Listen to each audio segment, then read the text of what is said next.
Ngiyanibingelela nonke egameni likaJesu, igama eliphezu kwamagama onke, igama ekumele siliphakamise. Namuhla ngisafunda izwi likaNkulunkulu. Ukuvukana indaba ebalulekile, ukuvivinywa nokulingwa. Asizweni ukuthi izwi lithini ngale ndaba, singacabangi thina ngokwethu, kodwa sizwe ukuthi izwi lithini. Mateyu 4:1. Umoya oyingcwele wahola uJesu amusa ehlane ukuba alingwe nguSathane.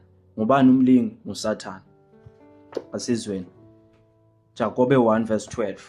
Ubusisiwe umuntu oqiniselayo uma evivinywa, ngoba nca esephumelele ekuvivinyweni uyohlonyelwa ngomchele ongukuphila okuphakade uNkulunkulu awethembise labo abamthandayo. Siyakwazi ukuthi sincobe lapho sivivinywa, siyakwazi ukuthi sincobe lapho silingwa ngoJesu Kristu. Yena usinikile amandla, yena usinikile ukuthi sincobe ngaye uJesu Kristu. Mawufunda izwi likaNkulunkulu siyathola indaba ukuthi silincobile izwe ngokukholwa kwethu.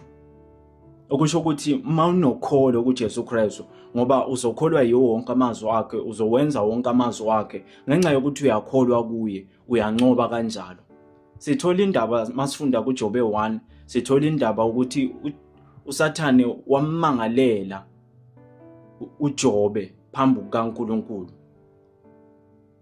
Washo uNkulunkulu ukuthi umbonile yini lo lungileyo wami emhlabeni. Washo uSathane ukuthi akusiko ukuthi ulungile, kodwa ukuthi konke kwakhe ukuvikele, umphatha kahle.